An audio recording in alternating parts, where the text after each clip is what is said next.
जीतेश जी, दिल्ली प्रांत, कृपया एक गीत के लिए यहाँ आ जाएं। हमारे अतिथिगण किसी भी समय पधार सकते हैं।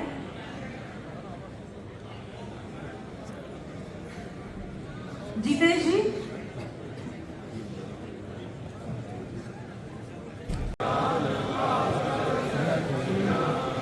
देव निर्मित इस धरा को पूजती,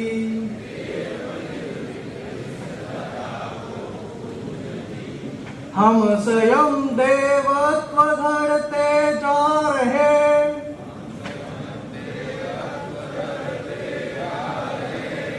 हम विजय की ओर बढ़ते जा रहे,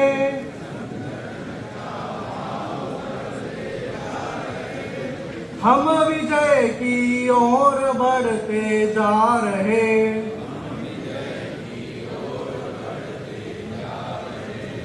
राष्ट्र की जो चेतना सोई पड़ी,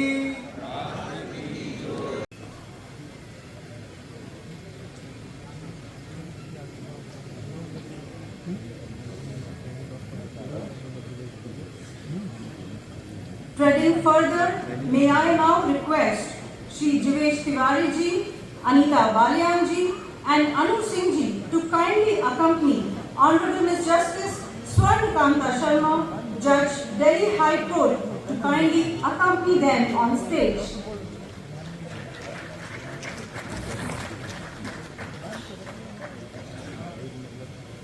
The hall is almost full, but I can't hear your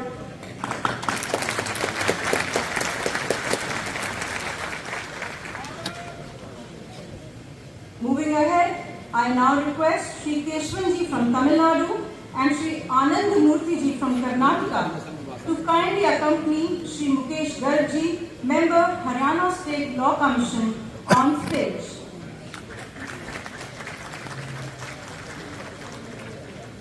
मैं अनुरोध करती हूँ हमारे अखिल भारतीय अधिवक्ता परिषद के महामंत्री श्री डी भरत कुमार जी का और हमारी नेशनल वाइस प्रेसिडेंट अखिल Bharatiya Adhivakta Parishad Seema Singh ji, professor, campus law centre, Delhi university का, वे भी मंच पर पधारें और अपना आसन ग्रहण करें।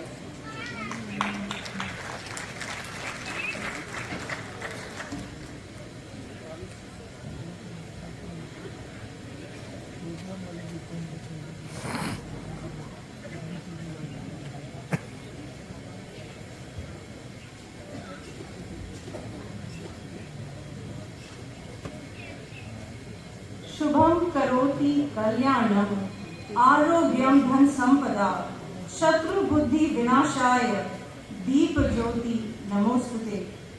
मेरा मंचासीन सभी विशिष्ट अतिथि गणों से करबद्ध निवेदन है कि वे हमारे 16वें राष्ट्रीय अधिवेशन का दीप प्रज्वलन कर विधिवत शुभारंभ करें।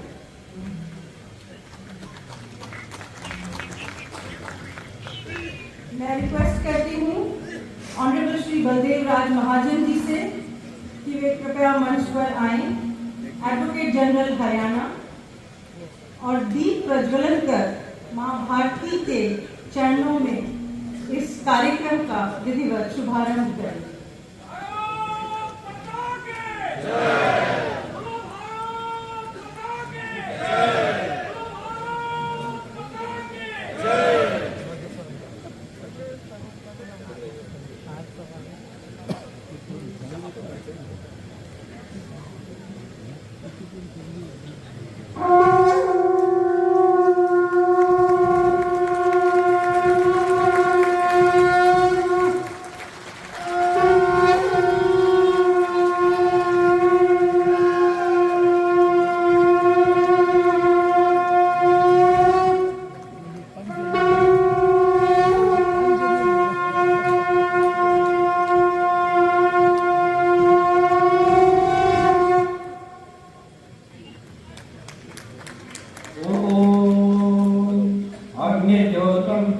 दधे अद्यवाहं पक्रुवे देवा आसादयादिह अग्नये नमः ॐ अग्निज्योतिर्ज्योतिरग्निः स्वाहा सूर्यो ज्योतिर्ज्योतिः सूर्या स्वाहा अग्निर्वचो ज्योतिर्वचः स्वाहा सूर्यो वचो ज्योतिर्वचः स्वाहा ज्योतिः सूर्या सूर्यो ज्योतिः स्वाहा दीपस्वदेवतायै नमः ॐ भद्रं कर्णेभिः शृणुयाम देवा भद्रं पश्येम षड्जत्राः स्थिरैरङ्गैस्तुष्टुवाघुषस्तनं दिव्यक्षेमहि देवहि कन्यदायुः शतमिन्नु शरदो अन्ति देवा यथा नक्षत्रा जनसत्तरूढां पुत्रासो यथा पितरो भवन्ति मानो मर्यायैर्लिखता युगन्तो आदित्यजौरादितिरन्तरिक्षमदितिर्माता सपिता सपुत्रः विश्वे देवा आदितिः पञ्चजना आदितिर्जातमदितिर्जनित्वं द्यौः शान्तिरन्तरिक्षगो शान्तिः पृथिवी शान्तिरापः शान्तिरोषधयः शान्तिः वनस्पतयः शान्तिर्विश्वे देवाः शान्तिर्ब्रह्म शान्तिः सर्वतो शान्तिः शान्तिरेव शान्तिः सामा शान्तिः ॐ शान्तिः शान्तिः सुशान्तिर्भवतु। धन्यवाद। आप सभी लोगों से निवेदन है कि वे कृपया अपने स्थान पर वंदे मातरम के लिए खड़े हो जाएं। गीता बॉयज स्कूल से विद्यार्थी हमारे समक्ष हैं।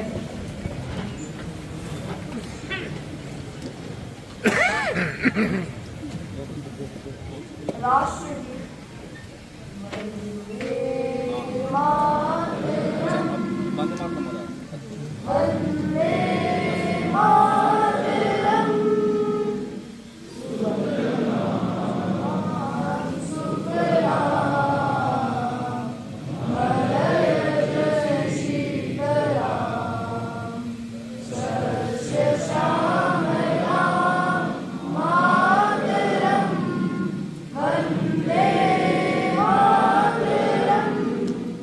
Shubhra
सस्यलां सुफलां मातरं वन्दे मातरं श्यामलां सरलां सुस्मितां भूषितां धरणीं वरणीं मातरं वन्दे मातरं वन्दे मातरं भारत माता की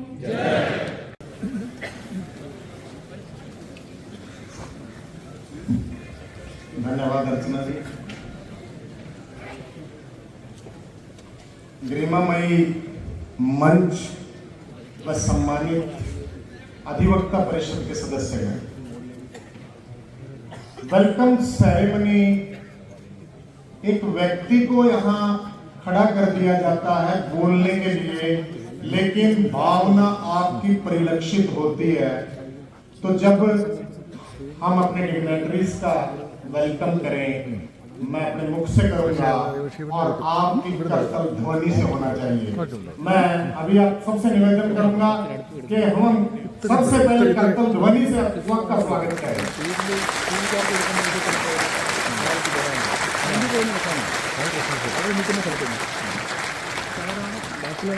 जल्दी से माननीय न्यायमूर्ति जी को फलों की टोकरी देकर स्वागत करें और साथ ही आप लोग अपने करतल ध्वनि से स्वागत करें।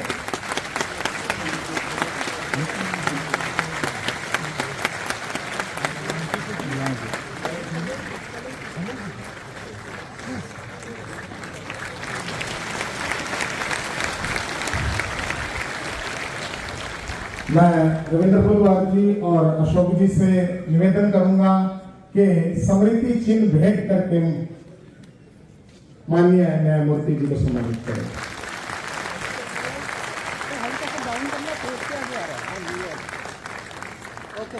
उदित गर्ग जी व अशोक कुमार सिरसी जी कृपया मंच पे आए। माननीय न्यायमूर्ति श्री GS आलूवालिया जी का स्वागत फलों की टोकरी भेंट करके करें।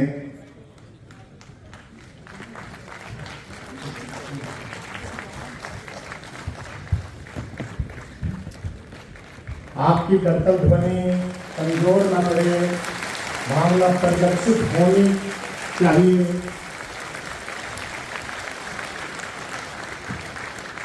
साथ ही स्मृति चिन्ह भेंट करके एक याद के तौर पे इस कार्यक्रम की याद बनी रहे माननीय न्यायमूर्ति जी को।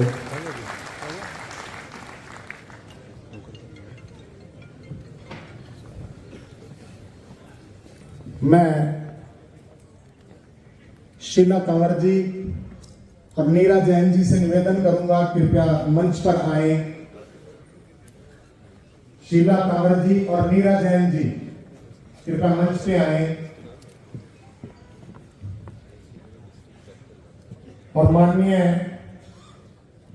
न्यायमूर्ति स्वर्णकांता शर्मा जी का फलों की टोकरी से स्वागत करें।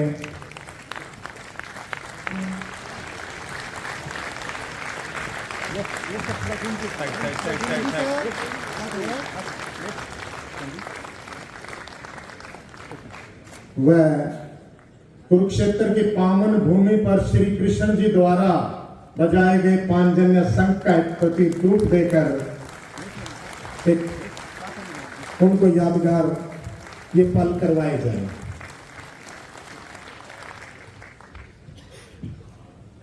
मैं गीता जी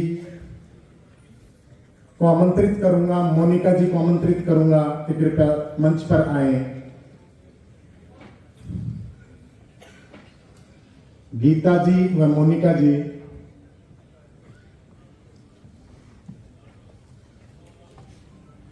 अजय शक्ति जी आप सामने आइए।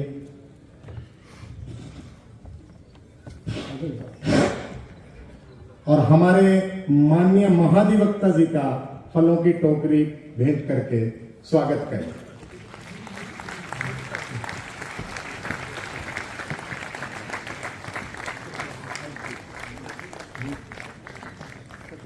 सर हल्का घुस के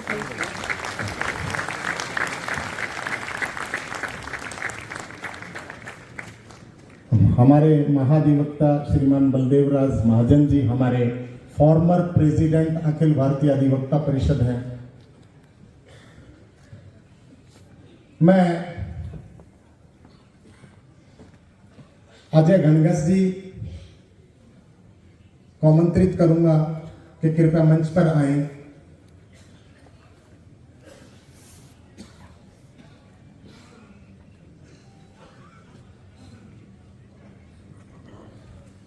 श्रीमान मुकेश गर्ग जी,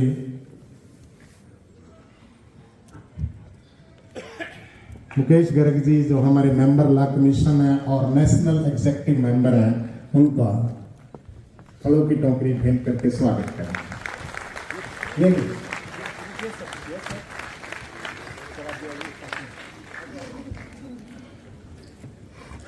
मैं सुनील कुमार भट्ट जी को आमंत्रित करूंगा और राजीव गौड़ जी को कि कृपया मंच पर आए।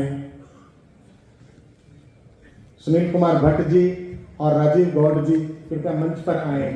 वह हमारे प्रेसिडेंट श्री श्रीनिवास मूर्ति जी का स्वागत करें।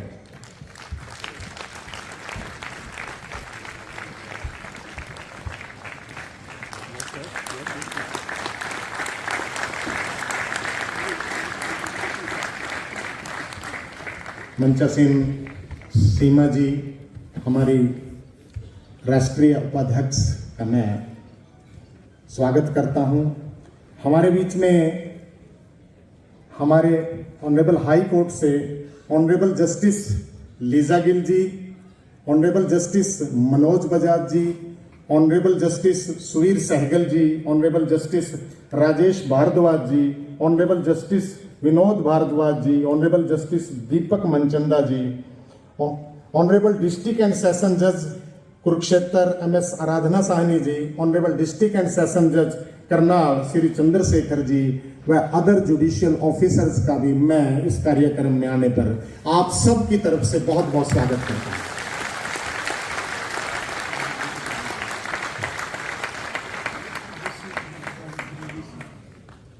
हमारे सूत्रधार हमारे श्री कृष्ण, हमारे महामंत्री जो हमारे कुछ सारे कार्यक्रम का और सारे साल के प्रोग्राम्स बना के देते हैं, मैं उनके सम्मान के लिए आमंत्रित करूंगा श्री लेखराज शर्मा जी को। कृपया मंच पर आए। फॉर्मर वाइस चेयरमैन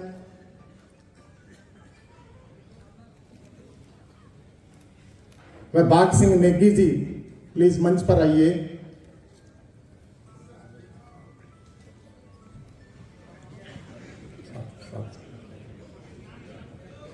और हमारे महामंत्री श्री डी भरत कुमार जी को फलों की टोकरी भेंट करके स्वागत करें।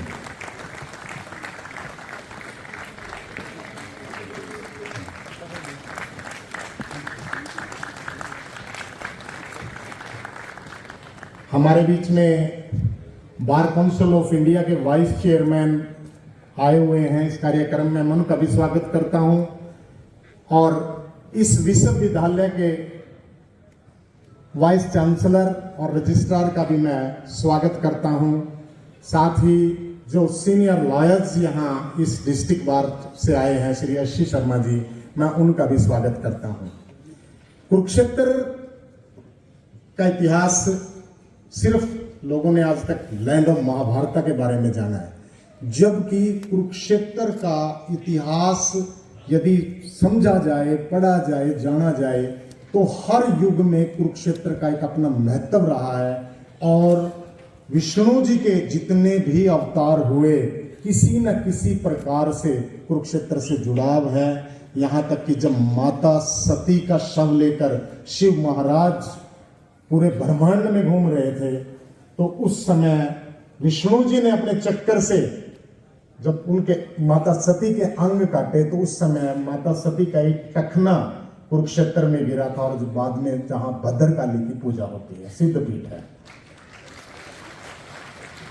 आप सभी का कुरुक्षेत्र आगमन पर मैं हृदय की गहराइयों से स्वागत करता हूं, और मैं आप लोगों से अनुरोध करता हूं कि कृपया अपने स्वागत में जोरदार तालियां बजाएं।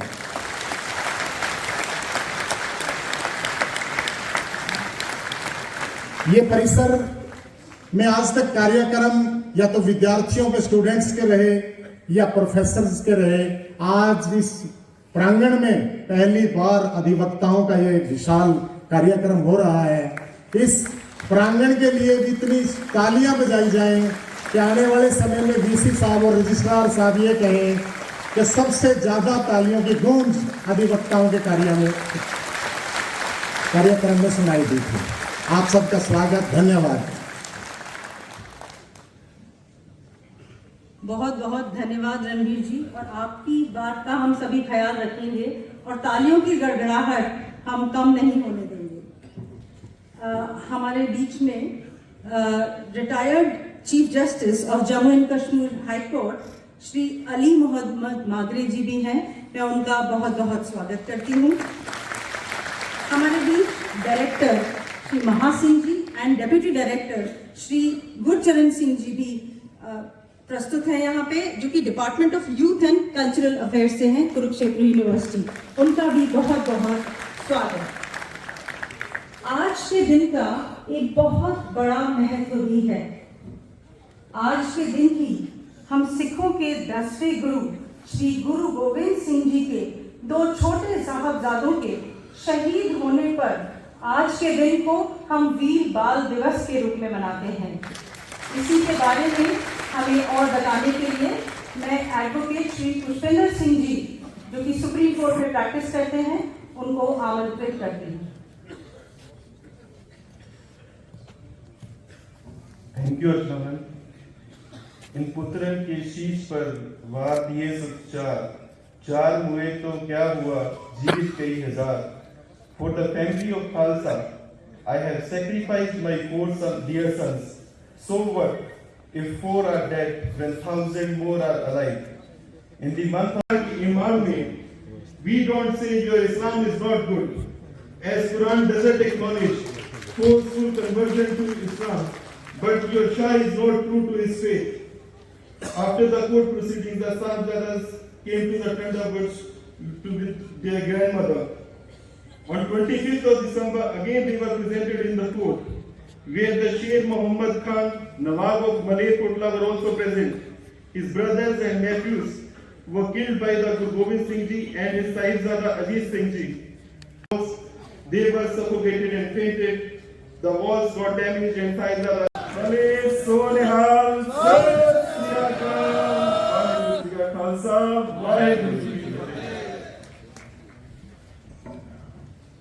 अब मैं अनुरोध करूंगी मंचासीन हमारे अतिथिगणों से कि उनके समक्ष रखा एक पुस्तक है, जो कि स्पेशल एडिशन है दिसंबर 2022 का, ईयरली सोवेनियर ऑफ हरियाणा अधिवक्ता परिषद।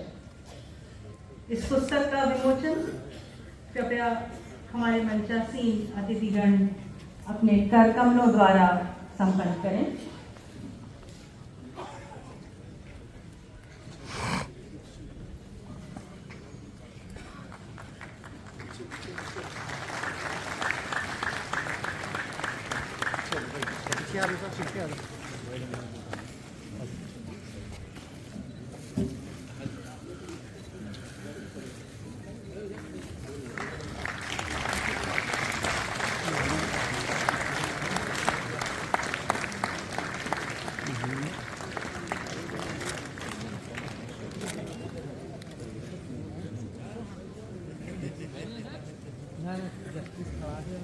बहुत बहुत धन्यवाद आप सभी का।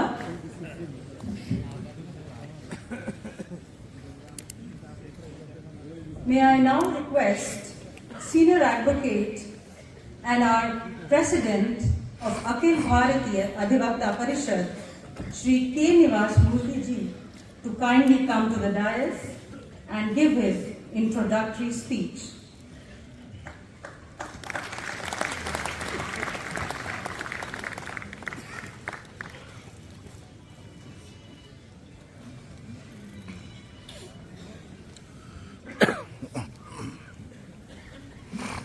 नमस्कार। श्री सूर्यकांत जी, Honorable Justice Supreme Court, Sri Ahluwalia ji, Justice from the Gwalior Bench, Shravanakanta Sarma ji, Justice of the Delhi Court, Sri Mukund Garg ji, Maldev ji, Srivas ji, and Bharat Kumar ji, and my Haryana President and General Secretary, and other senior members of the bar who are here to guide us, and our friends, ladies and gentlemen. It's a pleasure to welcome all of you to the 16th National Conference. It's a privilege for me to speak before you. Before the learned judges speak, is it proper for me to speak was the doubt I had. But however, my senior colleagues insisted that I do this as a gesture and respect to them. Therefore, I venture to submit some of my discussions that we had to all of you. The resurgent Bharat, the nation which is awakening from slumber, getting over its self-defeating inferiority complex is a reality now. Some persons are asking, old friends, changing contours of law and justice, that is meant for the advocates. Okay. So what is this resurgent and detergent and what is it you want to convey? In the process, I just wanted to tell them and share it with you that the advocates, without their knowledge, we form part of a social serving process. We moderate, we modulate, we guide, and give a shape and a direction to the social churning process. It's a dynamic situation. Hindi mein kehta hai samvad. This samvad is a regular process and we are part of it. And we give it a shape and direction. We articulate the aspirations, the apprehensions of society, give it a format and get a final stamp of approval, either in the form of a law or in the form of judgment. Thus, this is the reason why we have chosen the topic of resurgent Bharat and changing contours. And what are changing contours, one would say? Now, the fact that they have been groomed in the Anglo-Saxon jurisprudence and the colonial constitutions versus the Bharatiya jurisprudence is the reality. And some of friends would wonder, the colonial concept when it's called, how the judges or the judiciary reacted to the local reality. And way back in 1883, 1884, Chief Justice of Calcutta High Court, Justice Norris, he summoned Rabindranath Banerjee, criticized that judgmental attitude of the Chief Justice and is hauled up for contempt of the court. That was in 1883-84. That was the reason Rabindranath Banerjee was not elected as the Indian National Congress president at the inception. Has that mindset changed? Sabarimala judgment, same mindset, same jurisprudence. It hasn't changed. Subtlety. Why? I'll not go back to that. How many of you have heard of Sri Sailam? Where there's only the Jyotirlinga and Shaktipeeth. Brahmarama and Shiva are there. Story of Shivaji going there, taking the sword from the Bhavani Mata, all this well known. The temple complex, shops are to be given. People said, please don't give it to other religious people because मैं आपका बहुत बहुत आभार व्यक्त करती हूँ. Alone we can do so little, together we can do so much. इन्हीं शब्दों के साथ अब मैं Shri Mukesh Garg ji, member Haryana state law commission को इनवाइट करती हूँ कि वे कृपया संक्षेप में अपना वक्तव्य रखें. धन्यवाद बहन दुबे जी। ब्रह्मा के द्वारा जब सृष्टि की रचना की गई तो ब्रह्मा जी ने एक पड़ाव कुरुक्षेत्र की इस पावन धरा पर रखा और उसी समय ब्रह्म सरोवर की यहाँ पर स्थापना हुई। तो ऐसी पावन धरती पर आज के इस कार्यक्रम के मुख्य अतिथि न्यायमूर्ति justice Suryakant, supreme court of India, honourable न्यायमूर्ति G S. Ahluwalia ji, justice high court of Madhya Pradesh Gwalior bench, न्यायमूर्ति miss justice Swarana Kanta Sharma ji, high court of Delhi, Shri Baldev Raj ji Mahajan, advocate general Haryana,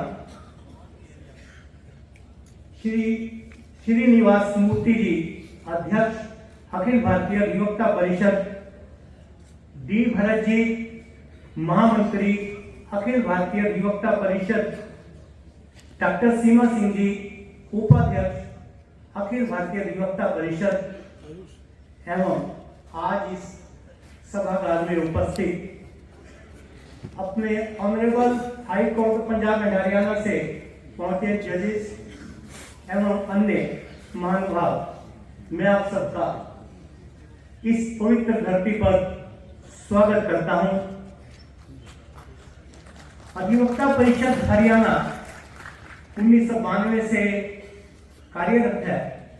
अधिवक्ता परिषद का 1992 में ही आरंभ हुआ और ये हमारा सौभाग्य रहा है कि जो संस्थापक सदस्य रहे हैं उसमें हरियाणा का प्रतिनिधित्व रहा है। हरियाणा में पहला अवसर है कि हरियाणा को राष्ट्रीय अधिवेशन कराने का हमें सौभाग्य मिला है। आपने जो कुरुक्षेत्र की इस पावन धरती के बारे में हमें बताया, हमें भी कल से जब हम लोग यहाँ हैं तो कुछ एक अलग अनुभूति जरूर हो रही है। परित्राणाय साधूनां विनाशाय चतुष्कृतां धर्म संस्थापनार्थाय संभवामि युगे युगे। अर्थात इस संसार में जहाँ बुराई है वहाँ अच्छाई भी है। हमेशा अच्छाई बुराई को पराजित करती है। तू चिंता मत कर, सत्य का साथ दे, जीत सत्य की ही होगी। इसी तरह का कुछ कार्य हमारी न्यायपालिका भी करती है और हम सब उसका एक अभिन्न अंग हैं। मैं हमारे बीच में एडवोकेट जनरल मध्य प्रदेश श्री प्रशांत सिंह जी हैं। मैं उनका भी बहुत बहुत स्वागत अभिनंदन करती हूँ।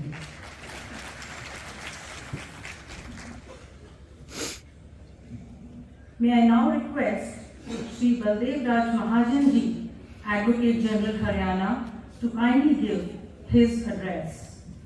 Shri Baldev Raj Mahajan ji was born in Amritsar, Punjab. Shri Mahajan ji was enrolled as an advocate in the year 1982. He was an active member and an active Karyakarta of Akhil Bharatiya Adhivakta Parishad and discharged his duties from the district level as a treasurer and secretary and then to the state level. He also worked as a national president of Akhil Bharatiya Adhivakta Parishad. He became the Advocate General of Haryana on 10th of November 2014. His life can be truly termed as an epitome of simplicity and effective working. Shri Baldev Raj Mahajan ji.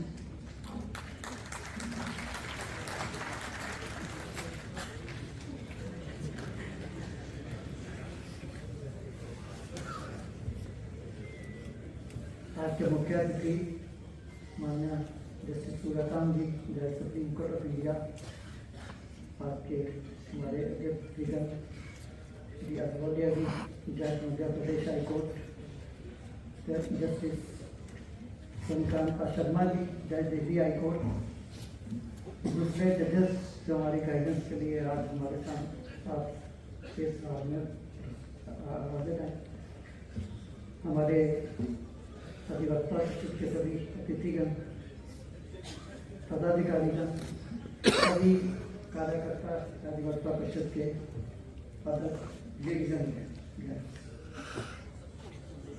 मैं सबका हरियाणा में स्वागत करता हूँ, क्योंकि हरियाणा के नाते जिम्मेवारी अभी भी मेरे पास है एक हरियाणा के ऊपर रिप्रेजेंटेटिव के तौर पर। अधिवक्ता परिषद में ठीक है कि मैं कार्य करता हूँ, और कार्यकर्ता के तौर पर मैंने अधिवक्ता परिषद को ज्वाइन किया था। अलग अलग स्थितियों में जिम्मेवारी निभाने के लिए अपॉर्चुनिटी मिली, लेकिन हमारी ये ऑर्गेनाइजेशन का रूल है कि एक बार आप कार्यकर्ता बन जाते हैं तो शायद छोड़ के जाना बहुत मुश्किल होता है। और दूसरों को रिस्पॉन्सिबिलिटी निभाते हुए क्या ये हमारी संस्था का एक प्रिंसिपल है। मीडिएशन, श्री कृष्ण ने सबसे पहले मीडिएशन का सहारा लिया था। क्यों ना ऐसा हो कि कुरुक्षेत्र में ही मीडिएशन का एक बहुत बड़ा सेंटर बनाया जाए। क्यों ना ऐसा हो कि कुरुक्षेत्र में ही मीडिएशन एंड कंसिलिएशन का एक इंटरनेशनल सेंटर बनाया जाए, जहां पर इस बात की एजुकेशन दी जाए। जब मोनिका जी ने मुझे यहाँ आने का आमंत्रण दिया, तो और जब मैंने इस विषय को देखा, तो मैंने सोचा कि जब मैं कोर्ट में बैठती हूँ तब भी बहुत बार दिल और दिमाग में भी कश्मकश रहती है कभी कभी। और जब इस विषय को देखा तो मैंने सोचा ये फिर से कश्मकश। लेकिन जब मैं कोर्ट में बैठती हूँ तब तो दिमाग की सुननी पड़ती है, लेकिन आज मैं अपने दिल की सुनूंगी। और आज मैं सिर्फ 5 मिनट जो 75 साल बीत गए उनकी बात करूंगी, लेकिन मैं 10 मिनट जो 75 साल आने हैं मैं उनकी बात करूंगी। आप सबको ये बताने के लिए कि इस 75 साल की जर्नी में मेरे 30 साल मेरे भी हैं। आई हैव बीन अ जज फॉर 30 years इन दिल्ली। मैं उस घर से आई हूं जहां 6 बेटियां थी, मगर कभी भी मेरे माता पिता ने हमें ये एहसास नहीं होने दिया कि हम कौन थे। मैं इसलिए आज आपके सामने खड़ी हूं। मैं आज आपके सामने ये इसलिए बोल पा रही हूं कि उन 75 वर्षों में जिनमें 30 वर्ष मेरी जिंदगी के लिए हैं, उसमें ना जुडिशरी ने देखा, ना मेरे माता पिता ने देखा, और ना किसी और ने देखा कि मेरा जेंडर क्या है। तब आने वाले 75 सालों में भी हमें यही बात लेके चलनी है कि आप सब जो या माता पिता हैं, जो या माता पिता बनेंगे, अपनी बच्चियों को और बच्चों को इक्वली ट्रीट करेंगे। आप सभी अधिवक्ता हैं, कुछ लोग लॉ पढ़ रहे हैं। आर्टिकल 14 तो सभी जानते हैं, कॉन्स्टिट्यूशन की बहुत सारी बातें करते हैं हम कोर्ट में, लेकिन कोशिश करिएगा कभी ये आर्टिकल 14 अपने घर में जरूर चलाइएगा, आपकी जिंदगी बिल्कुल बदल जाएगी। जब मैं लॉ करना चाहती थी तो मेरे पिताजी को कुछ रिजर्वेशन थी। उन्होंने सोचा कि मेरे घर में कोई भी लॉ के प्रोफेशन में नहीं था, तो मुझे लॉयर बनना जो कहा तो मुझे सदा ही ये याद आया कि जब हमारी अखिल भारतीय अधिवक्ता परिषद 1992 में जब शुरू की गई थी, तो उसका भी जो ध्येय वाक्य था कि जिस मिशन और विजन के साथ उसकी नींव रखी गई, वो यही वाक्य था। और हम सभी कोशिश करते हैं कि माननीय दत्तोपंत ठेंगड़ी जी के उन विचारों को अपने अंदर जीवित रखें और उन पर कोशिश करें चलते रहें। As an advocate, sir, I can say when I started practicing, I was sometimes in a dilemma. I knew that the person has done something wrong. How do I defend him? But then I was told that you do your work. आप अपना कर्म कीजिए, justice देना जज का काम है। तो as a lawyer I feel it is a very easy job. हमारे पास जो फाइल आती है हम उसको डिफेंड करते हैं। लेकिन इफ आई स्पीक ऑफ जजेस, I think it is a very very tight rope for them and it is a very difficult task that they perform. Honorable Mr. Justice Suryakant, Judge, Supreme Court of India, studied law at the Maharishi Dayanand University in Rohtak. He began practicing in the Punjab and Haryana High Court in the year 1985 and served as the Advocate General of Haryana. He was designated as a senior advocate in the year 2001. In 2004, Justice Suryakant was appointed as a judge of the Punjab and Haryana High Court. He was sworn in as the Chief Justice of Himachal Pradesh High Court on 3rd of October 2018. On 24th of May 2019, Justice Suryakant was elevated to the Supreme Court of India. It is often said that a judge is known by his judgments. The humane and passionate side of Justice Suryakant can be seen from many of his judgments. In a judgment he said, "A civic society has a fundamental and human right to live free from any kind of psycho-fear, threat, danger or insecurity at the hands of anti-social elements." I will not come in between this august audience and Honorable Justice Suryakant, Chief Guest of this function.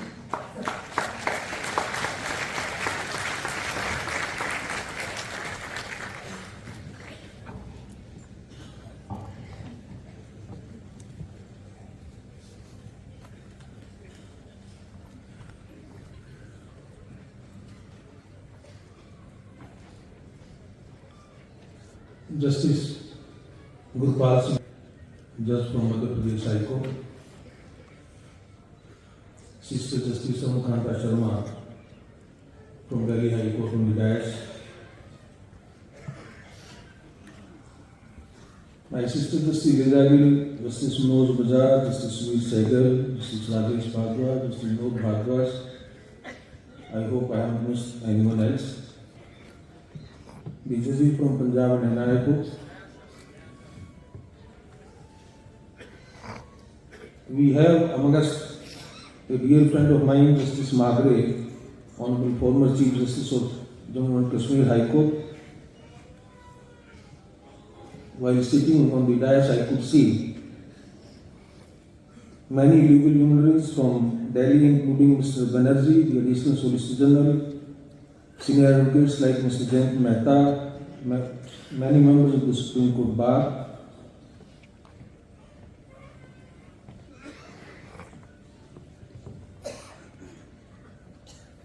Mr. Baldev Mahajan, Advocate in Haryana on the dais,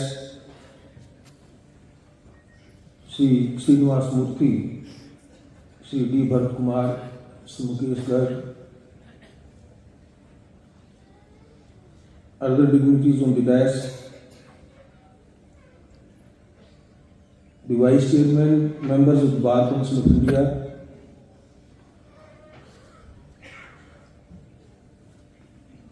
officers of the District Judiciary,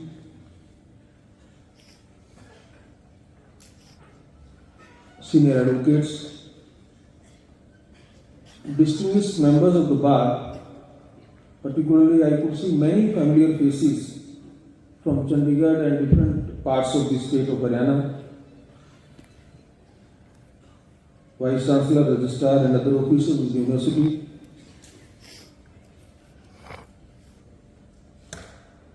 Friends from media, ladies and gentlemen.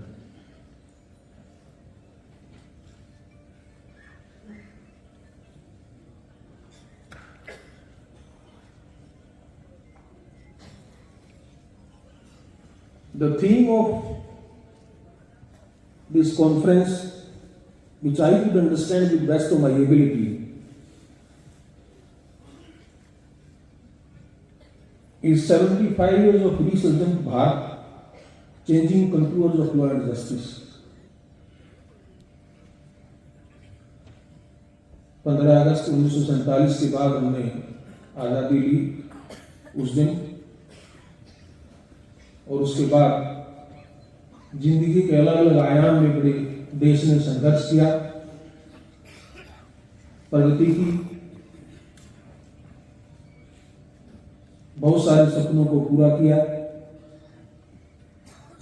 पर in the context of land justice 75 years में क्या खोया, क्या पाया, this is what probably I think is the heart and soul of the today's discussion and the theme of the subject.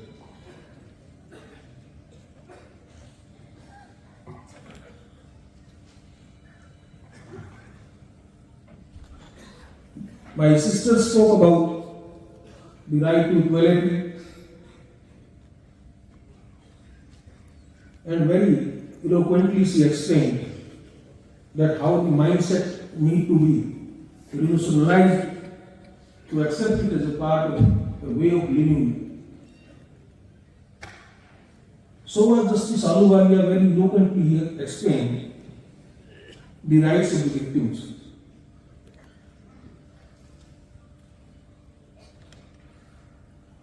मैं formally subject पे शुरू करने से पहले थोड़ी सी अपनी प्रशंसा कर लेता हूं।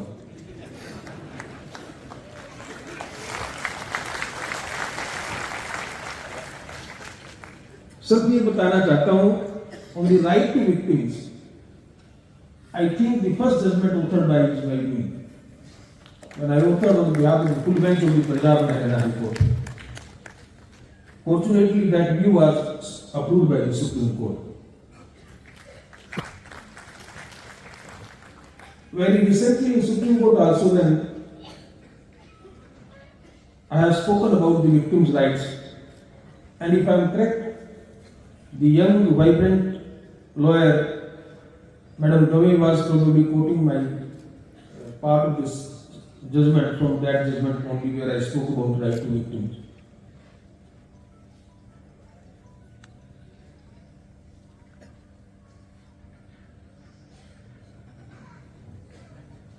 The other thing which I always,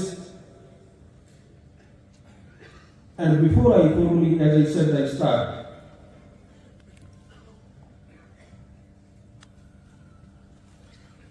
I must share with you is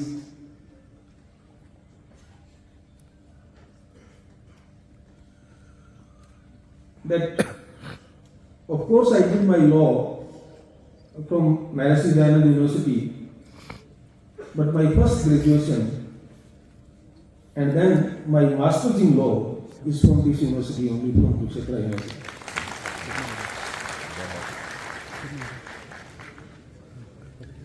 So this is also my self-proclaimed right that I am a former student of this university.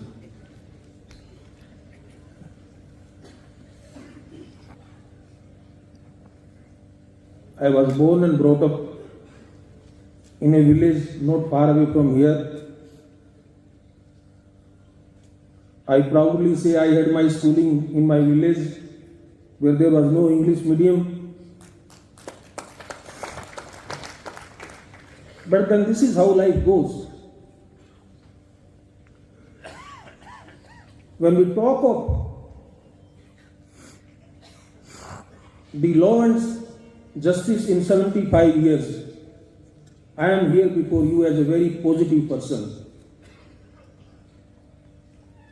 A positive person who thinks about the achievements, not about the losses. When we think of the positive with positiveness, when we think of the achievements, there is a complete accountancy, accountability, and a transparent charge sheet before us to find out that what we have lost in 75 years and therefore how to regain it. So when we keep on marshalling the achievements, I personally believe that we also find out a ways and means कि जहां जो हमसे miss हो गया, जो हमें और achieve कर लेना चाहिए था, how to achieve that, उसका रास्ता ऑटोमेटिकली हमारे सामने आ जाता है। You see, 75 years in the context of history of this country is not a very long period. And that is the reason I am positive. What we have achieved and gained in 75 years is not a small thing. Why I say so? Friends, the evolution of our legal system does not begin with our liberation from British rule, but it predates independent India. It's an accepted view among scholars that India had a form of legal system and structuring even during the Bronze Age and the Saraswati Sindhu or the Indus Valley civilization. The most authoritative and famous text that lays out a uniquely Indian way of viewing law, politics, domestic and international affairs is what Mr. Mahajan also very briefly referred to, Kautilya's Arthashastra. I am not advocating any particular principle or rule of law which was there in the ancient India, but what I am trying to say is that it's not something that we have suddenly got something from British only. We had, as rightly pointed out by Mr. Murthy and Mr. Mahajan and the other learned speakers, we had a very rich heritage. And that heritage is reflected from the very meaning of the word Arthashastra, which conveys the intent behind all encompassing rules of nature. In simple terms, Kautilya's objective was to bestow upon us his understanding of the science of all things, whether they be economic trade or wealth, social polity and unity, and administration of justice and law. It is very own magnum opus for how to run a fully functioning state and is considered to be one of the earliest works of legal realism. आप हम सब students रहे law के, हम सब ने jurisprudence पढ़ा है, लीगल रियलिज्म भी हमने पढ़ा है. हमें जिस ढंग से पढ़ाया गया, what we have been told is legal realism is commonly thought of as a value originated in the United States of America, where renowned thinkers and academics such as Oliver Wendell Holmes and Carl Lublin, as they developed this legal realism. The names of these legal stalwarts are connected so inextricably with legal realism as a concept that it has now become a staple across different countries in undergraduate legal system. But the fact of the matter is that Kautilya's work had already covered many of the basic themes of legal realism much before the term was even coined. What this should indicate to us all is that simply because we did not earlier use the same term that is currently in vogue does not mean that the basic ideas had not already been crystallized in our own culture and politico-legal philosophy. Another interesting thing which I want to share with you is between Kautilya's overall construction of the legitimacy of law and a more modern iteration of the same notion in the famous work by one of the titans of the Western legal jurisprudence, H.L.A. Hart. See the comparison, please. I have tried to make it. Professor Hart's work focused on how law goes beyond merely corrective sanction and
कैसे आगे बढ़ सकते हैं, कैसे उस अवसर का हम बेहतर से बेहतर लाभ ले सकते हैं। मुझे लगता है कि इस दिशा चिंतन करना योग्य होगा। पैंडेमिक ने सिखाया कि हम टेक्नोलॉजी के माध्यम से और किस तरह से न्याय दान की प्रक्रिया को आगे बढ़ा सकते हैं। और आज का नहीं, ये बहुत वर्षों से, जब से काफी लंबे समय से मैं सुनता आ रहा हूं कि एक बड़ी चुनौती है पेंडेंसी। बहुत बड़ी संख्या में केसेस पेंडिंग। कभी बात आती है कि इंफ्रास्ट्रक्चर बढ़ाया जाए, जजेस का अपॉइंटमेंट्स किया जाए, किस तरह से उस पेंडेंसी से निपटा जा सकता है। मुझे ऐसा लगता है कि टेक्नोलॉजी का अगर हम बेहतर उपयोग करेंगे तो बहुत सारे ऐसे केसेस हैं जिनको हम वर्चुअली ही डिसाइड कर सकते हैं। और स्टेट्स भी कुछ जवाबदारी ले कि स्टेट्स की अपनी मॉडल लिटिगेशन पॉलिसीज होती हैं, उसमें भी वो इफेक्टिव इंप्लीमेंट करें उसको, उन पॉलिसीज को, कि ऐसे कितने सारे केसेस हैं, एक्सीडेंट क्लेम्स के हैं, पेंशन के मैटर्स हैं, ट्रांसफर मैटर्स हैं, ऐसे कौन से ऐसे मैटर्स हैं जो एक शॉर्ट हियरिंग पे और वर्चुअली डिस्पोज ऑफ हो सकते हैं। लॉन्ग हियरिंग के लिए फिजिकल अपीयरेंस और physical argument to some extent उसको जस्टिफाई किया जा सकता है। तो मुझे लगता है इस दिशा, एक विचार, एक चिंतन, ये एक पक्ष हो सकता है आज के इस सत्र के विषय का। अब कहीं ना कहीं से हमको शुरू करना होगा। जो हम यहां विचार करेंगे, किसी निर्णय पर पहुंचेंगे, तो फिर उसकी करके उस सोच को क्रियान्वित करने का कोशिश करता हूँ। छोटे छोटे दो चीजें हैं, मैं उसको क्लेरिफाई कर दूंगा। सबसे पहले, एक तो मेरा कभी कभी इंट्रोडक्शन हो जाता है कि मैंने एलएलबी किया है, तो ये गलत फहमी में नहीं रहना है कि मुझे कानून आता है। एलएलबी जरूर किया मैंने, लेकिन उस दृष्टि से मैंने कभी एलएलबी नहीं किया कि कभी मैं कोर्ट में जाके प्रैक्टिस करूंगा।